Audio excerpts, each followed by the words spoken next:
Hello, it's Masson347 for my opinions on the Nintendo Direct.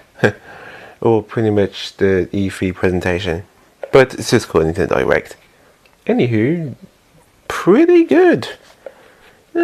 Almost on par with PlayStation actually. It's not a good thing or a bad thing, but it was still, it definitely felt like a lot more evenly paced.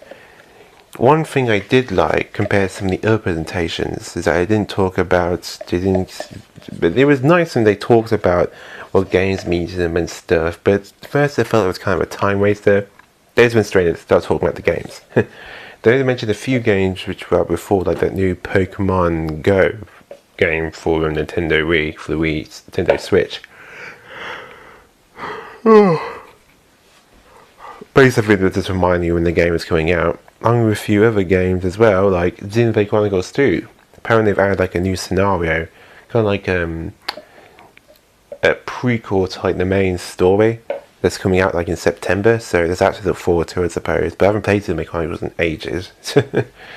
But and apparently there's a new Mario Party game called Super Mario Party for Nintendo Switch. Also, this new game they announced, like some kind of Machina game. I think it was called Daemon X Machina. It looked pretty interesting, and all that. And all those indie games that they talked about, like they talked about a few indie games that was coming out today and stuff. So that was really cool. And also demos. Also mentioned that one thing they did talk about is that the demo with Octopath Travelers.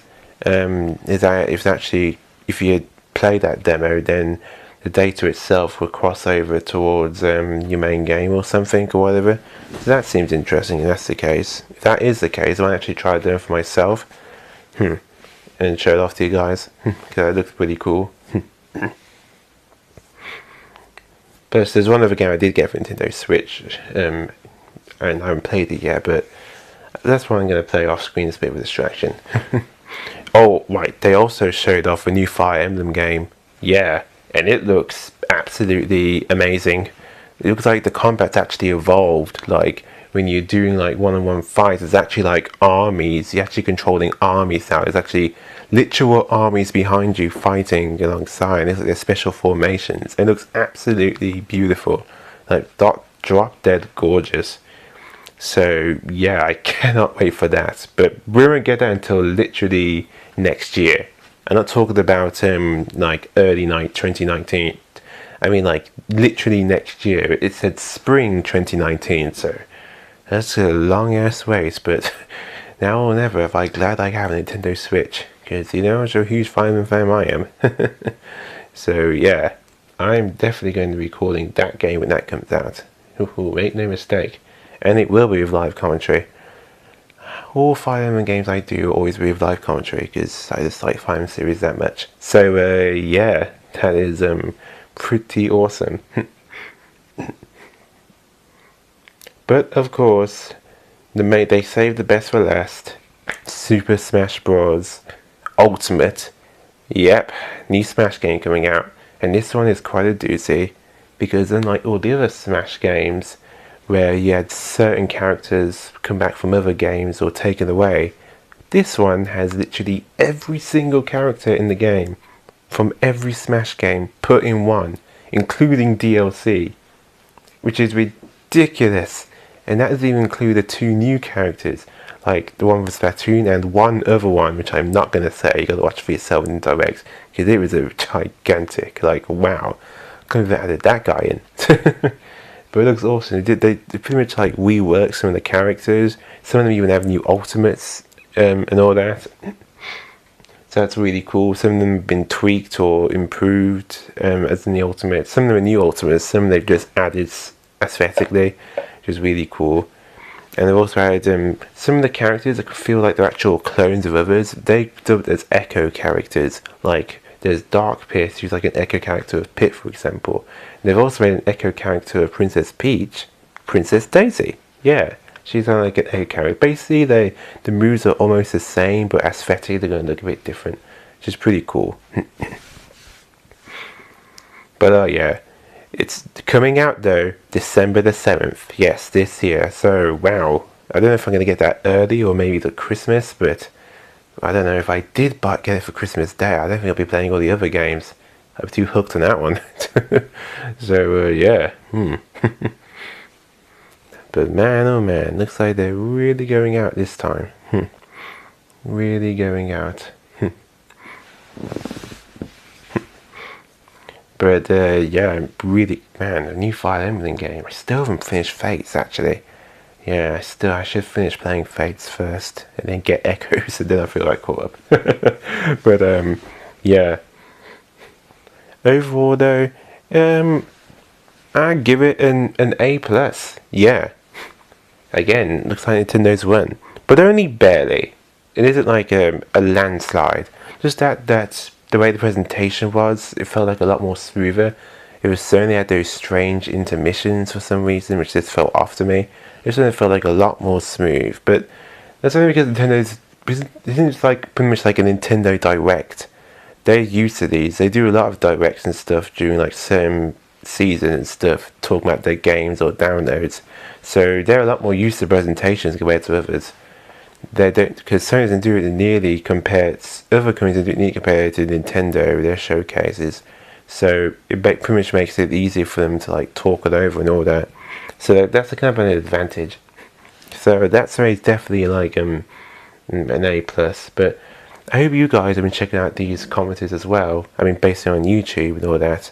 Because what your opinions are, because I really want to know what games are you looking forward to, because it's quite a big lineup. I guess after that now, though, the basis we talking about all the new trailers and stuff, or gameplay, because there's probably a lot more games coming out as well. They just haven't talked about that much, because there's actually a gameplay demo of the new Spyro trilogy, which I'm going to watch in a bit. So there's that too to look forward to. Hopefully they might do gameplay trailers of all the games, even the ones that didn't show gameplay of, to be more specific, because that'd be cool to watch. But overall, I think that's pretty much it for the E3 presentations. I don't know if there's any more tomorrow, on Wednesday or Thursday, or depending when this gets uploaded. But yeah, overall, pretty good this year. Yeah, except for EA. I haven't watched it, but trust me, things I've heard are not good. But we can't let one bad apple ruin the whole pie. Or, you know what I mean. The rest of it's still pretty cool, and even companies which usually don't do good or lackluster have even made a bit of improvements. So that's pretty cool. So I'm definitely looking forward to it. Also, there seems to be a different release date for some of these games, like new Monster Hunter Generation Ultimate. That comes out August the 28th, so that's near the end of the summer. I might get that afterward then. Maybe. It depends on, because Spyro the game is right next to it. So yeah, I've definitely already pre-ordered the Octopath Traveler though. Maybe I will. Usually I don't like playing demos before the game comes out. Maybe I'll make an exception with it. I don't know. Maybe I might actually do a video on that. It seems interesting. But who knows? I haven't played Nintendo Switch in ages, so I'm going to recharge it first. And that's soon after I've done with my Rogue Galaxy and Star Ocean stuff. Yeah, that's still going on, all that. Rogue Galaxy, not that much to do there, actually, because I did most of the thing off screen, which is the time-consuming stuff. Now I have to worry about, basically, for that is pretty much in Sectron and post-game stuff. Star Ocean though might be a bit longer though, but luckily again it's just post-game, it's not a big of a deal. But yeah, overall I think it's gonna be I think it's a lot of fun. So once again, Nintendo, I give that an A plus. Very nice indeed. Yes, very nice. So yeah, and that's it for the conference. Hope you guys enjoy my opinions on the different conferences, and comment below and stuff. And usually I don't ask this, but heck, do you like my other videos on these conferences? Someone did like one on Microsoft, so I really appreciate that. But if you like yours, that'd be great too. It might give you the confidence to do this again. I might get a tradition to like just have my thoughts on this like every year in some of these conferences and all that. So yeah, pretty cool. But man, I still can't believe there's free trade in Kingdom Hearts. But yeah, but honestly though, I'm just gonna say it's now more than ever. It's a great time to get Nintendo Switch. There seems to be a lot of good games out there for it, especially some coming soon. So you know, definitely get in there, guys.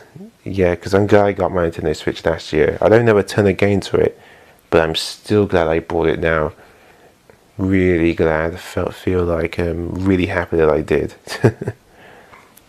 But that is Master 347 with my opinion on the Square Enix. I mean E3 in general. I hope you guys enjoyed the E3 content as well. Well, assuming if you watched it from here, from YouTube. So, see you guys later.